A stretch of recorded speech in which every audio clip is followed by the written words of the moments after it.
화평법 개정안 논의, 비임상 CRO 주목.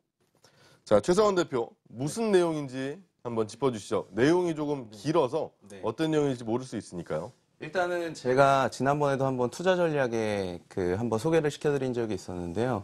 이제 뭐 피터 린치라는 유명한 투자자가 와이프의 장바구니를 보고 투자한다고 뭐 그런 얘기들 하면 일화를 소개시켜드린 적이 있었는데 저희 이제 제가 아이를 키우다 보니까 저희 와이프가 아이들 환경 뭐 어떻게 보면은 유아용품들에 대해 관심이 많이 있습니다. 그런데 이제 모 업체에서 나사의 우주복을 원료로 하는 에어매트. 그런 것도 있나요? 네. 아이들이 이제 잠을 좀 잘 잘 수 있도록 하는 에어매트가 있는데 그 매트에서 이제 유아들 피부 발진을 일으키는 어떤 원재료가 나왔다고 해가지고 좀 논란이 많이 됐었습니다. 그래서 제가 뭐 관련된 얘기들에 대해서 이제 좀 찾아봤는데요. 그런 이슈들 중에 하나가 이제 화평법과 관련된 내용입니다. 이제 화평법이라고 하는 거는 우리나라에서 이제 2011년도에 뭐 안타까운 일이지만 가습기 살균제 피해 사건이 있지 않았습니까? 그래서 네. 국회에 화학물질 등록 및 평가에 관한 법이 이제 개정이 됐습니다. 그래서 2015년도서부터 시행이 되고 있고요. 뭐 지금 이렇게 이슈가 되는 내용들이 이 가습기 살균제 피해자분들이 새 정부 들어서 이제 진상규명을 뭐 다시 촉구하거나 재조사를 좀 필요로 한다 이런 성명도 발표하셨고 뭐 그래서 지금 환경부에서는 2015년도 발의된 화평법 자체가 조금 기업들 입맛에 맞게 조금씩 바뀌고 있는 사태를 좀 강화시키고자 해서 2018년도에 새로운 이제 법안들에 대해서는 좀 논의가 되려고 하는 찰나에 있었습니다. 그런데 이제 조기 대선이 시작이 되면서 그런 논의들이 좀 끊어져 있는 상황이고요. 그런 부분들이 이제 화평법 강화에 대한 논의들이 있을 시점이 지금 왔기 때문에 뭐 이런 제2의 뭐 가습기 살균제 피해를 막기 위한 그런 내용들이 좀 있을 것 같습니다. 그래서 제가 화평법이 이렇게 강화가 되면 어떤 회사들이 좀 좋아질지 저희들은 좀 그런 게 궁금하지 않습니까? 그래서 네. CRO 업체라고 해서 컨트랙트 리서치 오르가니제이션이라고 하는 그런 분야인데요. 이제 신약이라든지 화장품이라든지 새로 만들어지게 되면 이게 사람한테 어떻게 보면은 뭐 해가 되는지 득이 되는지에 대해서 평가를 해야 되지 않습니까?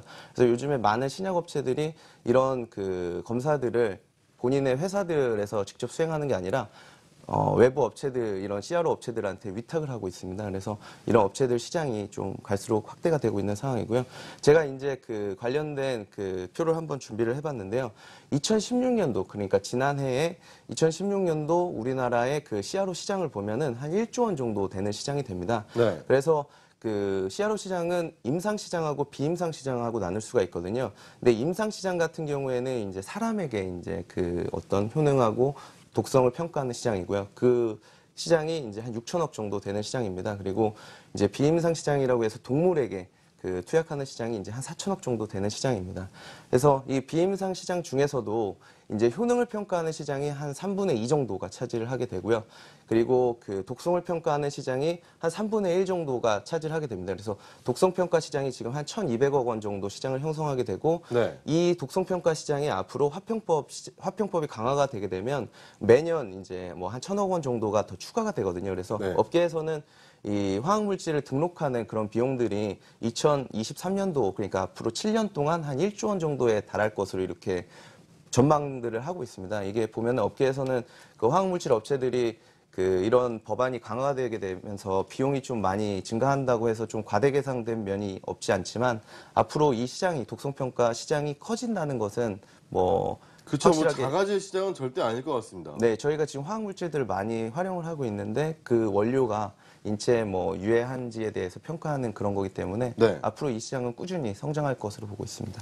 자, 그래요. 국내 CRO 시장에 대해서 앞으로 성장성이 더 좋다라는 말씀을 해주셨는데 김우식 부장은 어떻게 생각하시나요?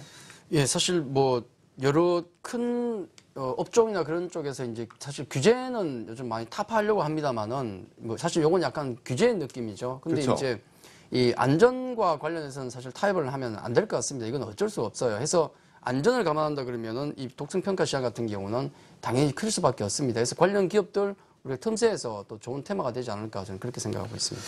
그래요. 그리고 뭐 새 정부가 안전에 대해서 상당히 좀 중요하게 생각하고 있는 면도 있기 때문에 충분히 커질 수 있을 것 같습니다.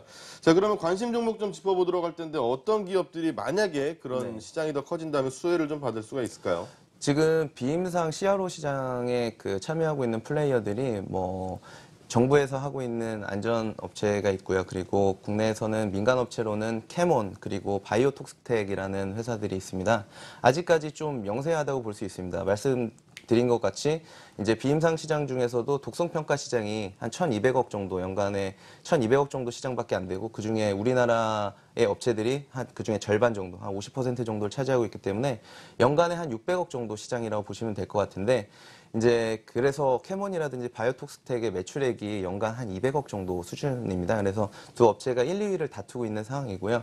뭐 캐몬 같은 경우에는 올해 4월 달에 이베스트 스펙 2호하고 합병 상장을 하게 됐고요. 네. 바이오톡스텍 같은 경우에는 2007년도 9월 달에 코스닥에 상장이 됐습니다.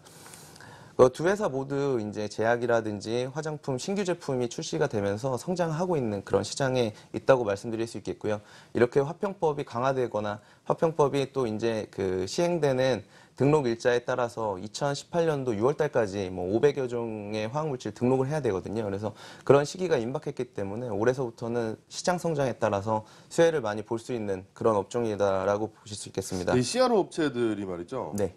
사실 제가 알기로는 우리나라 업체보다는 해외 업체들이 우리나라에서 이제 영업을 하는 네, 업체들도 맞습니다. 더 많다고 알고 있거든요. 그게 이제 제가 조사를 해보니까요. 네. 뭐 해외 업체들 한 마켓시어가 50% 정도 되고요. 네. 국내 업체들이 한 50% 정도 되는 거죠. 근데 그래도 국내 업체들이 앞으로 더 성장할 가능성은 당연히 크겠죠. 아, 그렇습니다. 일단은 시장의 파이가 많이 커지고 있기 때문에 네. 그런 부분에서 좀 매출액이나 많이 좋아질 수 있을 거로 보고 있고요. 그리고 지금 보시면 2016년도에 이 회사들 모두 흑자 전환을 다 기록을 했습니다. 그리고 올해 1분기에도 지금 다 흑자 전환 기조를 유지를 하고 있는 상황이거든요. 그렇기 때문에 이 시장이 계속 이제 성장하고 있으면서 동반 성장할 수 있는 그런 업체들로 보실 수 있겠고, 특히 캐몬 같은 경우에는 올해 합병 상장 이후에 주가가 계속 이제 좀 많이 빠졌습니다. 이런 부분들이 이제 기존의 벤처 캐피탈이라든지 이런 부분의 매도 출회 물량들이 나오면서 뭐 대부분 이런 게 좀 정리가 된 상황이라고 판단하고 있기 때문에 지금 주가 수준이라면